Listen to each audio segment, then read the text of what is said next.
టీవీ49 న్యూస్కి స్వాగతం. పీఠాపురంలో పవన్ కళ్యాణ్ గెలిస్తే తన పేరును ముద్రగడ పద్మనాభరెడ్డిగా మార్చుకుంటారన్న ముద్రగడ పద్మనాభం అనంత పనిచేశారు. పేరు మార్పు కోసం ప్రభుత్వపరమైన అన్ని ప్రక్రియలు పూర్తి చేసి గెజెట్ నోటిఫికేషన్ను కూడా తెచ్చుకున్నారు. ఈ నేపథ్యంలో ఆయన ఓ వీడియో సందేశం వెలువరించారు. తన పేరు మార్పు వెనుక ఎవరి ఒత్తిడి లేదని స్పష్టం చేశారు. పేరు మార్పు కోసం దరఖాస్తు చేశాను, ప్రభుత్వం ఆమోదించింది. ఆ మేరకు గెజెట్లోనూ ముద్రించింది. అంతే తప్పనిసరిగా ఎవరి ఒత్తిడి లేదు. నా ఒత్తిడి వల్లే అభ్యర్థనతోనే ప్రభుత్వం ఇంత త్వరగా పేరు మార్పు ప్రక్రియ పూర్తి చేసింది. గతంలో మా అబ్బాయి చల్లారావు అనే పేరును గిరి అని మార్చుకున్నాడు. అందుకు 3 నెలలు పట్టింది. దాంతో నా పేరు మార్పు ప్రక్రియను త్వరగా పూర్తి చేయాలని ప్రభుత్వాన్ని కోరాను. అధికారులు స్పందించి నా పని చేసి పెట్టారు. ఇది నా అంతటా నేను చేయించుకున్నాను. ఇందులో ఎవరి ఒత్తిడి లేదు. ఎంఆర్ఓ ఎస్ఐ నుండి ధృవీకరణ పత్రాలు తీసుకుని అమరావతి ప్రభుత్వ ముద్రణా కార్యాలయానికి అందజేశానన్నారు. అక్కడి అధికారుల నుండి 2 సార్లు సూచన వచ్చిన మీదట ఆ పత్రాలు మరోసారి పంపించారు. ఆ విధంగా పేరు మార్చుకున్నానని వివరించారు. ఇక కాపు రిజర్వేషన్ల అంశంపైన AP deputy CM Pawan Kalyan ఉద్దేశించి ముద్రగడ పద్మనాభరెడ్డి ఆసక్తికర వ్యాఖ్యలు చేశారు. చేతకాని వారిని, అసమర్థుని అమ్ముడుపోయాను కాబట్టి ఆ రోజు ఉద్యమాన్ని కొనసాగించలేకపోయాను. కాపుల కోరిక నెరవేర్చలేకపోయాను. ఇప్పుడు మీ చేతిలో రాష్ట్ర ప్రభుత్వం, కేంద్ర ప్రభుత్వం ఉన్నాయి. కాపులు చిరకాల కోరిక తీర్చే అవకాశం, ఆ దమ్ము ధైర్యం మీకు ఉందని అనుకుంటున్నాను.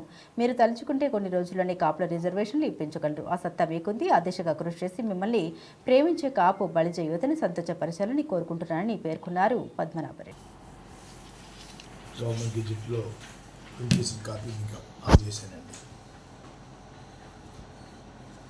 ఈ సందర్భంగా పేరు మార్పు కోసం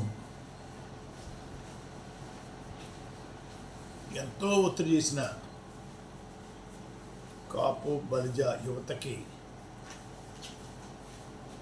వాళ్ళందరూ నాకన్నా చిన్నవాళ్ళైనా వాళ్ళందరికీ ధన్యవాదాలు చెప్పుకుంటున్నానండి. నాకు స్వేచ్ఛ కలగజేసినందుకు చాలా ఆనందంగా ఉంది.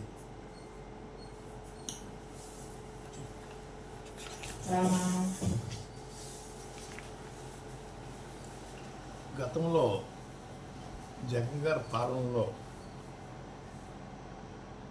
నేను ఉద్యమం చేయటం లేదు అని పవన్ కళ్యాణ్ గారు తరచూ మాట్లాడుతూ ఉండేవారండి.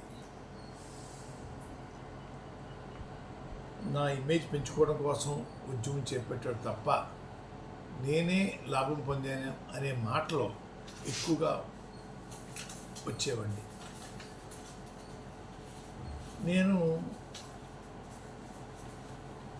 చేతకానివాడిని, అసమర్థుడిని, అమ్ముడు పోయాను కాబట్టి ఆ రోజు ఉద్యమాన్ని కొనసాగించలేకపోయాను పవన్ కళ్యాణ్ గారు. కాపులకి నేను వారి కోరిక నెరవేర్చలేకపోయాను. మీ చేతిలో రాష్ట్ర ప్రభుత్వం, కేంద్ర ప్రభుత్వం కూడా మీ చేతిలో ఉన్నాయి. కాపుల యొక్క చిరకాల కోరిక తీర్చే అవకాశం, తీర్చే దమ్ము, ధైర్యం మీకు ఉందని నేను అనుకుంటా ఉన్నాను. ఆ దిశగా మీరు తలుచుకుంటే కొన్ని రోజుల్లోనే రాష్ట్రంలోనూ కేంద్రంలోనూ ఆ రిజర్వేషన్ ఇప్పించగల సత్తా మీకు ఉందని నేను భావిస్తూ ఉన్నాను. ఆ దిశగా ప్రయాణం చేసి మిమ్మల్ని ప్రేమించే కాపు బలిజ యువతని సంతోషపరచమని నేను కోరుకుంటా ఉన్నానండి. అలాగే మీ చేతిలో రాష్ట్ర ప్రభుత్వం, కేంద్ర ప్రభుత్వం మీ చెప్పు చేతల్లో మీ అండతో ఉన్నాయి కాబట్టి